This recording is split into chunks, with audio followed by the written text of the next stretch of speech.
Thank you all for joining the discussion. This is a big topic. Obviously, 2016 is an unusual election year, to put it mildly.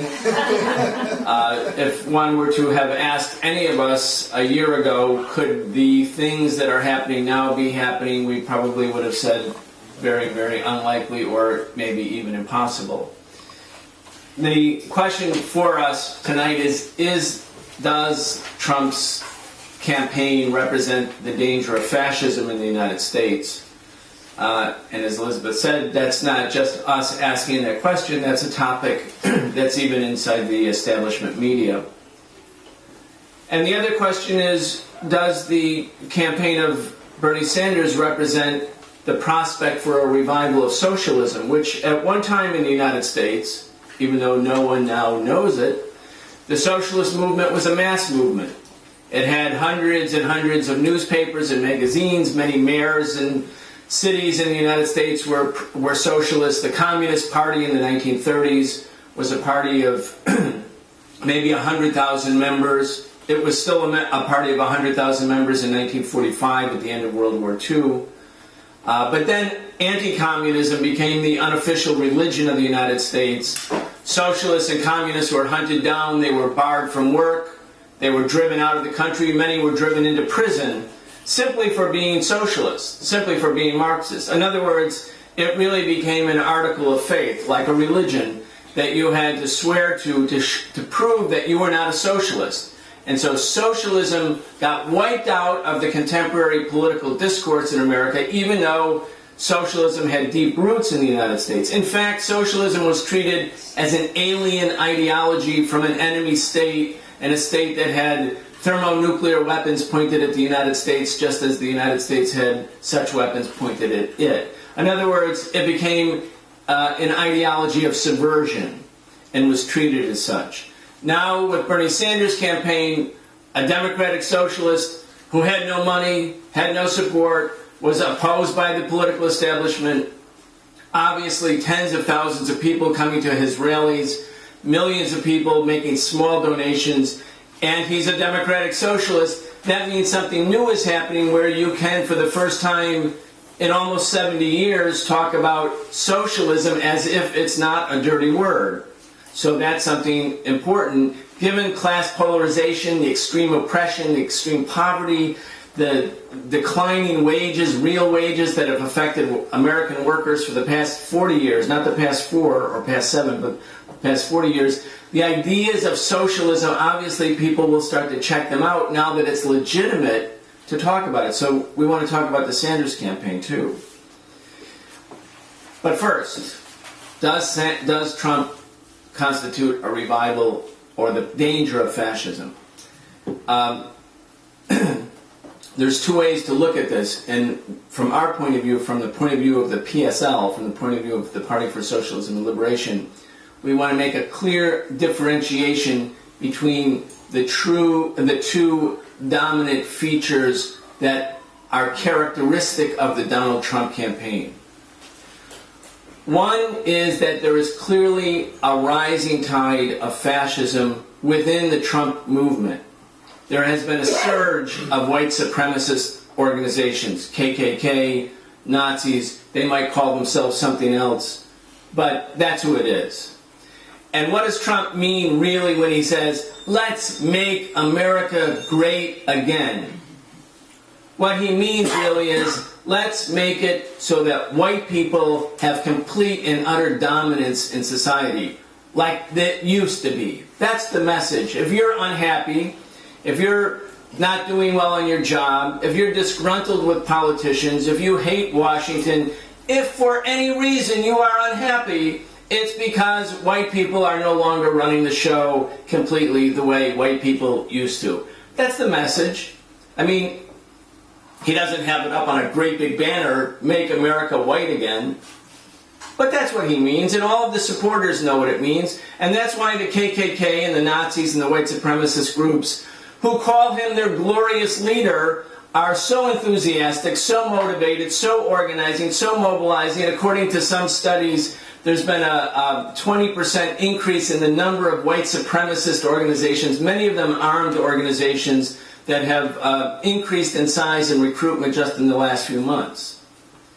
And clearly, the strain of white supremacy in America is the dominant feature of any rising fascist movement. In Hitlerism in Germany, the scapegoating was against Jews. The scapegoating was against East European immigrants. The Jews, the Jewish population was the scapegoated, targeted population.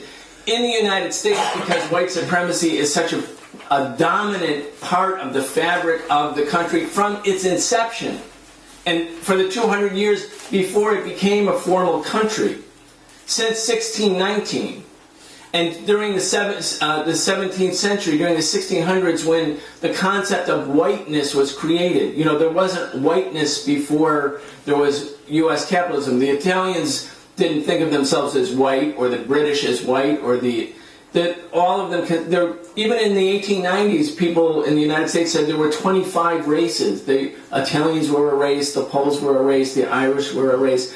But over time, whiteness was created by the slave system, by the capitalist ruling class, because when they were establishing their class rule, one, the capitalist system grew on the basis of the enslaved labor, the unpaid labor of African people, and two, so that poor whites did not unite with poor black people or enslaved people or indigenous native peoples, which was a true danger when the first settlements were being established.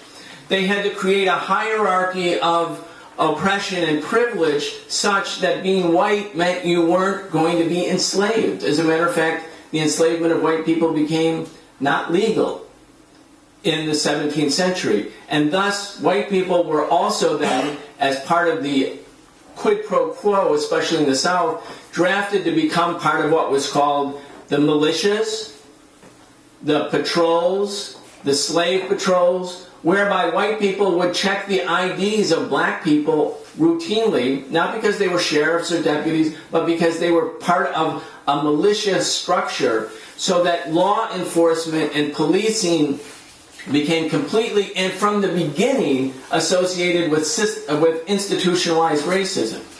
So when Trump says, "Make America great again," what he's doing is basically saying, let's go back to a situation where white domination and white supremacy is complete. In America, that's the undercurrent of fascism. I mean, there is anti-Semitism, there is hatred of Jews too, there's hatred of Muslims, hatred of immigrants now. There's a lot of hatred. But first and foremost, it's about white supremacy. And so that means it's targeting all other parts of the population. Okay, we see fascist movements growing. So the question is this the danger of fascism? Meaning specifically, if Trump were to be elected, would Trump's victory be like the election of Hitler? That's what we have to think about. Hitler was considered very like nothing. In 1930, he had like 2% of the vote. By 1932, he got a lot of the vote, the Nazis, 6 million votes. But still, the combined vote between the socialists and communists in Germany, even in 1932, the last election before Hitler took power as chancellor in January 1933, the combined vote of the communists and socialists was greater than the fascist vote. Germany was an enlightened, progressive society. Fascism was not the dominant current. And it was only in 1933, as the fascist movement got stronger, that the big capitalists, the big bankers, the big industrialists in Germany thought, we prefer Hitler to the socialists or communists, because if Hitler takes power, he will break the unions and crush the communists and crush the socialists, and we will retain our property. We will retain our profits. We will retain our privileges. And so the German bourgeoisie, which had been anti-fascist in 1930, switched over and threw its weight in behind Hitler, and Hitler was suddenly appointed Chancellor of Germany. And what happened after Hitler took power in 1933?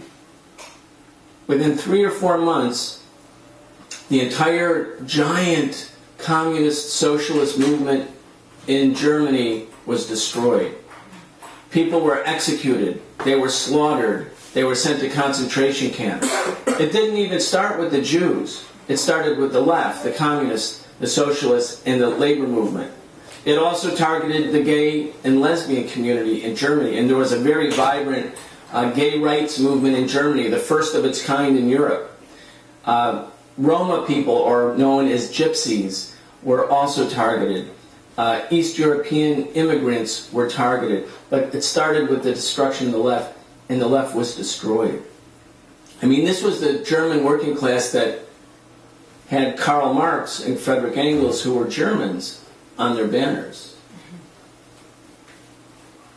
If Trump were to be elected, the question for us is, would that be like the triumph of Hitler? And our position, the PSL's position, is that the answer is no. That if Trump were to be elected, it would not be the absolute and utter devastation of the left.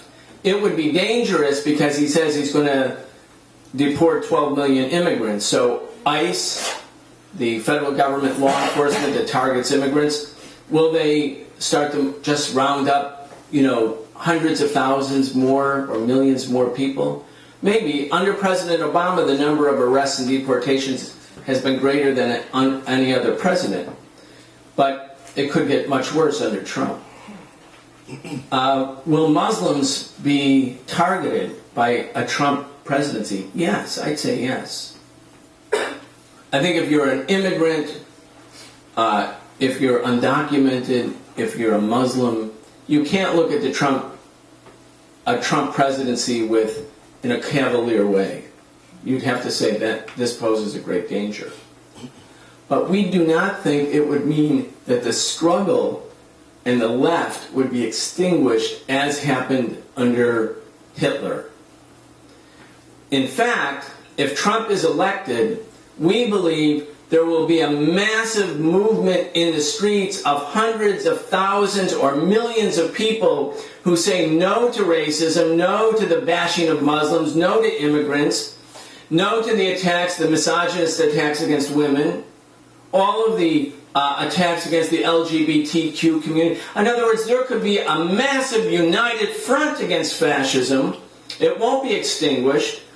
And in fact, it's our view that the main reason, or one of the main reasons that the capitalist establishment don't want Trump to be the president is they know, too, that if Trump is elected president, that's exactly what's going to happen.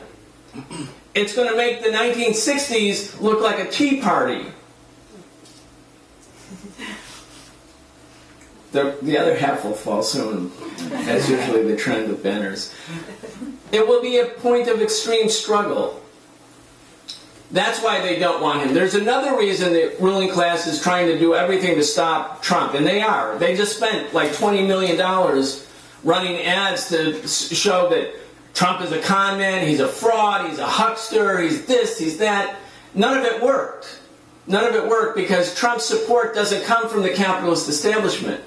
It comes from below. He has tapped into a deep strain of anger which he has demagogically directed into white supremacist channels. So the ruling class does not have an impact right now on his supporters. As a matter of fact, when they see all these ads attacking Trump, they think, well, there's the big shots, the capitalists, the millionaires, the billionaires, the politicians ganging up on our guy. That doesn't make them think Trump's bad. It just makes them want to fight more for him. Trump has this militant appeal to the base of white supremacy. And they're not going to be impacted by negative TV ads. Not the core of his base, which is quite substantial. Besides being fearful that there will be a mass struggle against Trump, by the way, if Trump wins, we will be on the inaugural parade route, and we think hundreds of thousands of people will be there, and it will be a militant scene. There's no way from day one of a Trump presidency that this won't turn into a period of mass struggle, unlike what happened with Hitler. But the other thing that the ruling class doesn't like about Trump is that they don't... Trump is defying the mold of a vetted, capitalist political candidate who knows how to play by the rules of the capitalist imperialist establishment. He's a maverick, he's a media guy, he's a reality TV personality, he's got enough money he doesn't really have to listen to anybody. He's not really under the control of the establishment. And the establishment wants their leaders to be under control of the establishment. The ruling class needs ruling class politicians who do the right thing. They might make a lot of mistakes, they frequently do. The capitalists usually get mad at their political leaders by the end of their term. That's why it's good for them to have a term limit, because they can bring in the next batch who are less hated by the population for a little while. But can you imagine Trump as president of the United States and him going around to Latin America, the Middle East, and Asia, and Africa? I mean, the whole world would be like, oh my God, the United States is a completely discredited entity. I mean, if you're the global empire, it matters to you that 6 billion people might hate you. It matters. I mean, it matters when you go to Latin America. If Trump goes to Latin America, there will be like 1 million people coming out.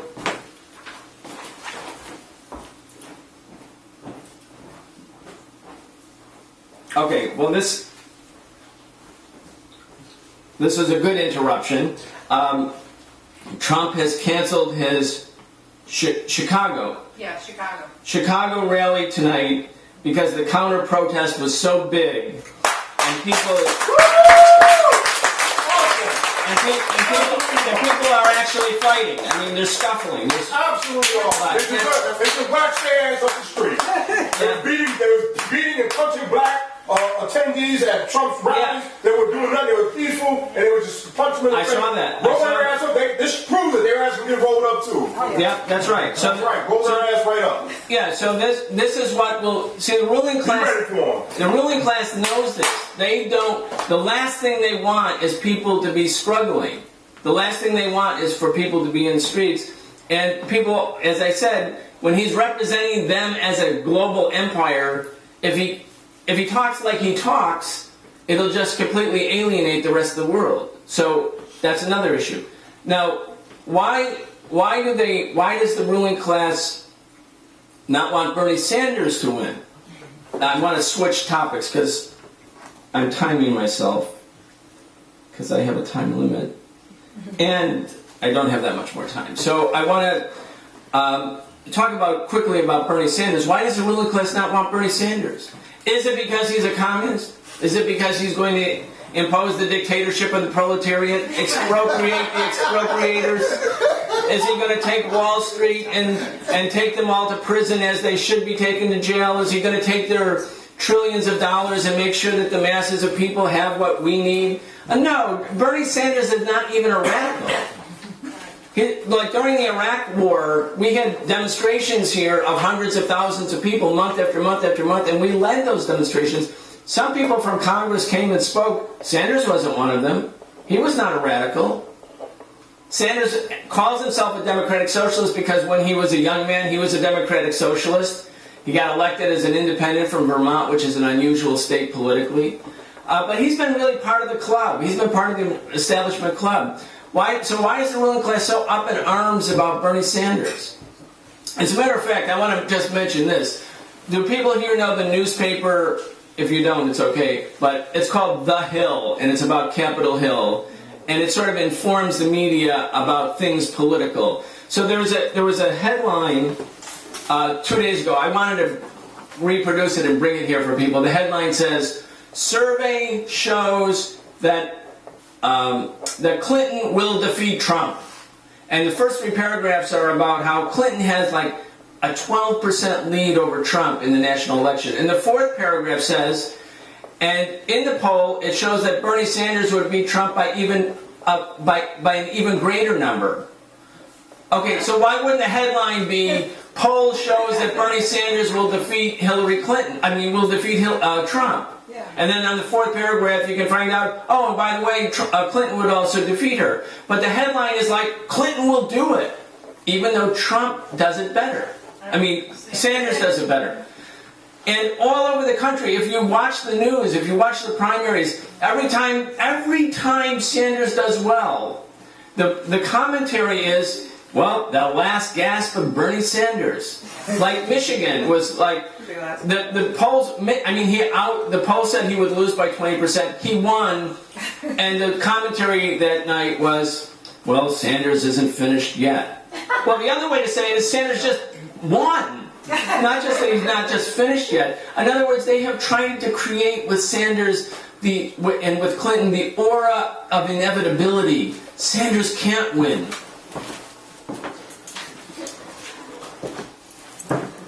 Okay, so and now I've been given more time. I thought this was like somebody else got punched out. So Sanders, I mean, the ruling class has done so much to just disparage his campaign. And remember, in the very first debate, Anderson Cooper said to Sanders, first question, you're a socialist. How could a socialist ever be elected president of the United States? And then Sanders gave his, like, a kind of mealy-mouthed answer, but he said, well, it's like Denmark, where everybody can go to school for free and there's no student debt, and everybody can go to a doctor when they're sick because healthcare is free.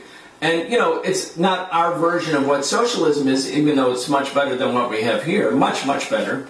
But what happened then was they figured, we red-baited Bernie Sanders. During the next 2 hours, $3 million in small donations came into Bernie Sanders. People heard him explain what democratic socialism is. They got on the phone or got on the computer and made a $27 donation to him. That was the average donation. These were working folks. So no matter what the ruling class tried to do and say about Sanders, he too, like Trump, is a movement from below.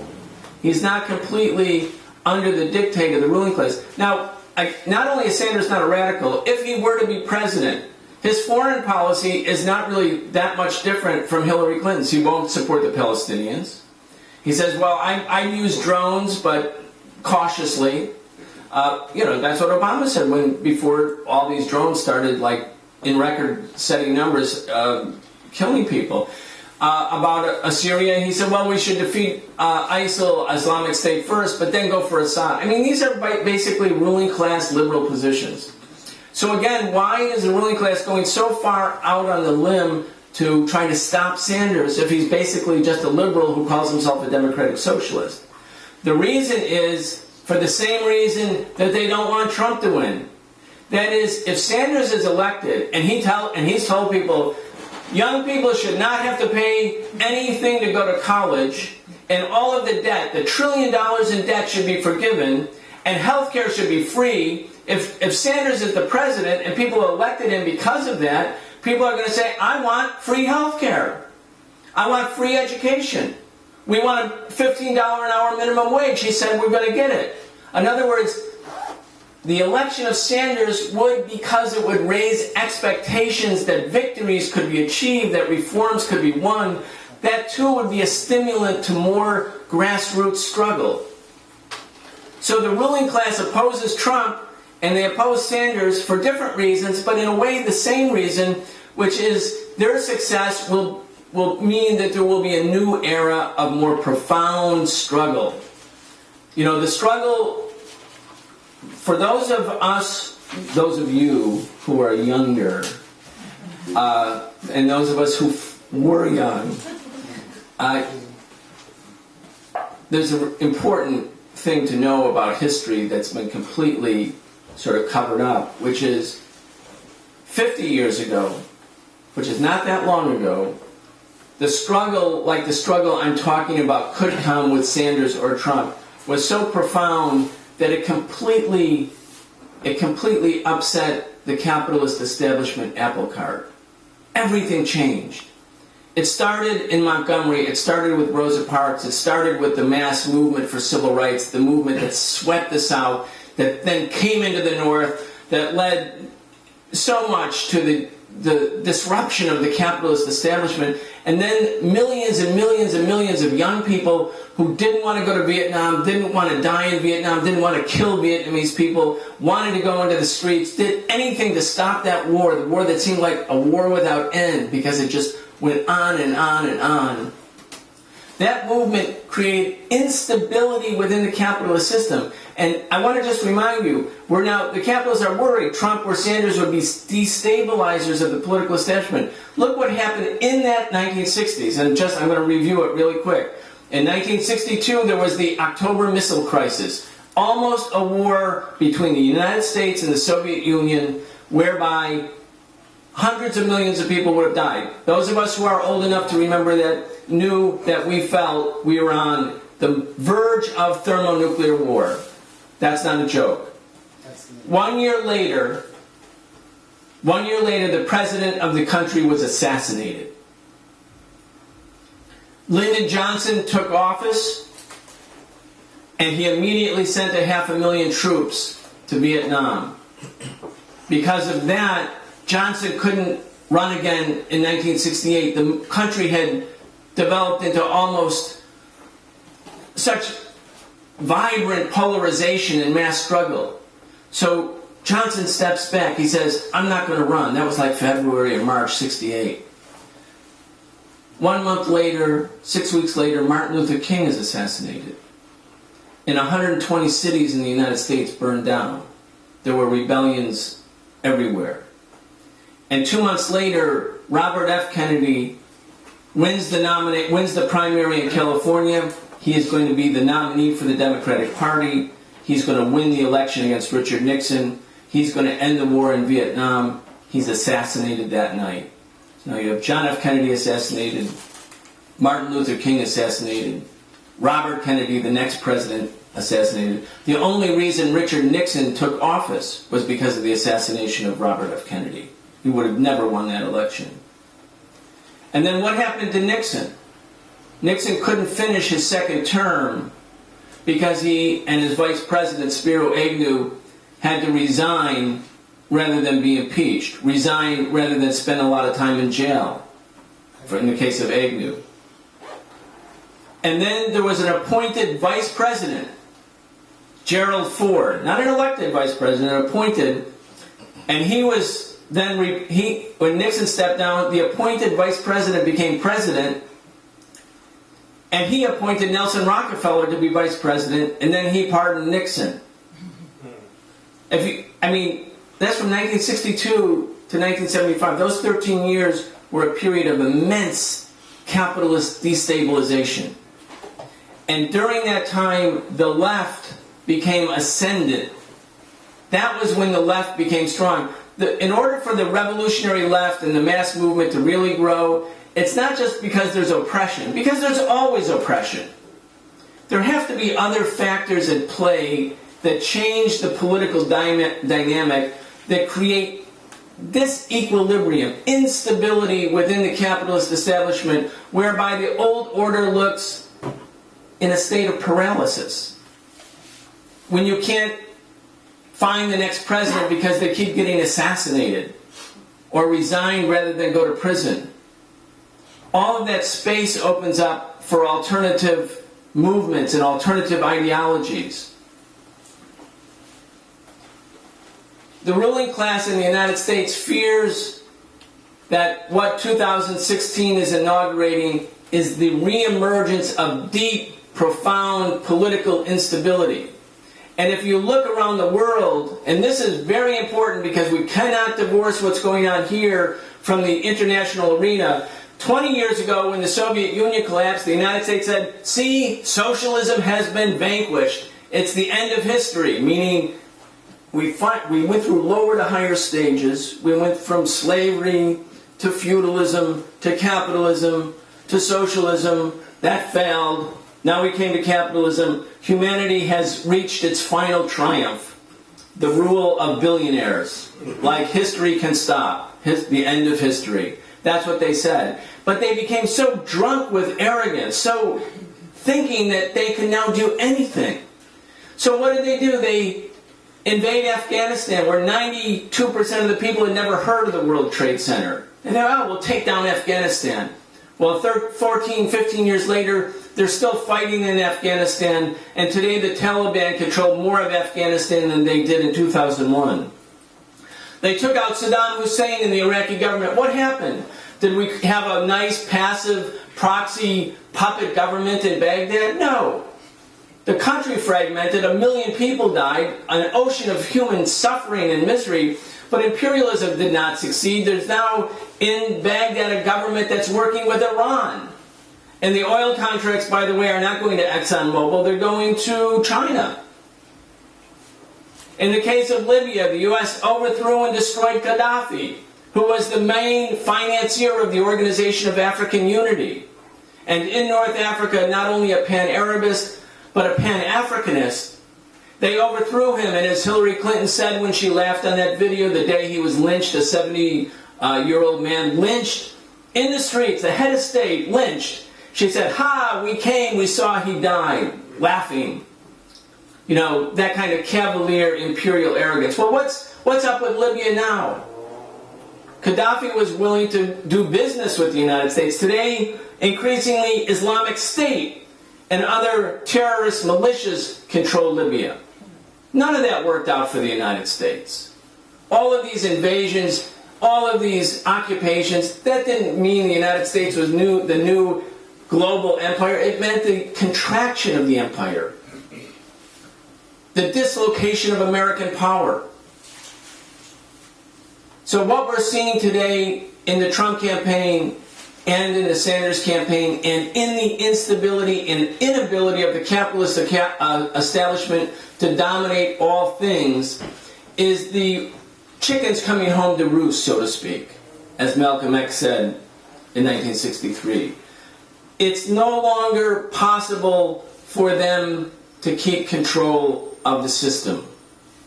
The question for us, based on our analysis is the victory of Trump does not mean the victory of Hitler. If our analysis told us the victory of Trump meant the victory of Hitler, I would say we should vote for whoever the Democrat is. Because if that was going to be the consequence of Trump's victory, why wouldn't you do everything possible to stop his ascension to political power? But we don't think that. We think it'll be, in fact, the opposite. In the case of Sanders, Sanders has given new hope and a voice at the early stage for a mass movement that's insipidly inherently socialistic, because when you rant against the Wall Street banks, when you attack them for greed, when you attack them for avarice, when you attack them for all the things that they've done, you have to say at a certain point, well, what the hell is the alternative to the Wall Street bankers and capitalism? Sanders says, bottom line, we want to break up the banks. Well, good luck with that. The banks have gotten bigger, stronger. They're not going to be broken up. The only thing that can happen with the banks, the only way you can get rid of the power of the banks who have a stranglehold over society, over healthcare, education, and everything else, the only way you can do it is by seizing the banks, by saying the banks should be public property. But what is that? That's socialism. Socialism is the emplacement of power in the hands of working folks, who are exempted from Congress. There's no workers in Congress, no workers in the Senate, no workers on the Supreme Court, no worker in the White House. The people who go to work every day, who make all the wealth, who produce all of the profit that the capitalists use for their own power. We want the empowerment of working folks. Socialism means power. It doesn't mean just utopian schemes about how to do everything much, much better. It means there should be a power transition in society. Instead of the tiny clique of 0.1% doing everything, running everything, owning everything, and making all the decisions, we say the people should make the decisions. Like, that's democracy.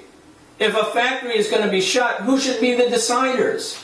Should it be Wall Street hedge funds or the people in the community where the factory might be shut down, including the workers who go to work every day? Who, because right now if the investors feel, well, we have mega profits, we can replace those workers and get machines. Well, why should they have that decision making? A capitalism is a form of political tyranny. We get to vote every 4 years for some billionaire or millionaire who will oppress us for the next 4 years, but none of the core decisions in life are under the control of working people. Socialism means taking the pyramid, which is right now, it's like this, and turning it upside down. Making the masses, the majority, the workers, the people who create the wealth, making them the ruling class. In other words, instead of a tiny handful, make the people. That's democracy. That's the socialist view of democracy. If we just activists right now, brothers and sisters, if we're just activists, if we want to just go to protests, if we just want to, shake our fist and say we're angry about this or that abuse, the reality is we won't really change society. We need a movement that says we have an alternative to capitalism. It's not just protesting capitalism. We want to get rid of capitalism. We have to abolish capitalism. In fact, if we don't abolish capitalism, the climate is such, the environment is such, the global warming is such, that the trends for disaster may be nearly irreversible. Because the capitalists don't produce in order to make the world a better place when their children or grandchildren have it. They only care about the next quarter investor rate of return on their profits. They can't plan for a sustainable future. We are in a war against corporate, bank, monopoly capitalism. And activism, as important as it is, isn't enough. We need a new socialist movement. When we go into a period of struggle, which is what we're entering into, we have to raise the banner of socialism. We have to not be afraid. We have to say, well, look, if Bernie Sanders can call himself a socialist and get millions of people, why should we, as real socialists, real revolutionary socialists, why should we be constrained any longer? Like, if we don't talk about socialism, nobody else is going to talk about it. If working people want to learn about socialism, and the socialists don't want to talk about it, they won't find out about it. It's that simple. Like, it's not going to just, suddenly people are going to wake up one morning and say, hey, let's have socialism. Socialism has to be brought by the socialists into the mass movement of people who are struggling already for a better life. So, that's my last message. We believe, the PSL believes, we're not heading towards fascism. There is a trend towards fascism. We're heading towards a period of intense struggle. We have to build the socialist movement and the socialist organizations like our own. That has to be a central priority, not getting behind somebody who says, well, at least they're not Donald Trump. If we just do that, we'll miss a tremendous historic opportunity.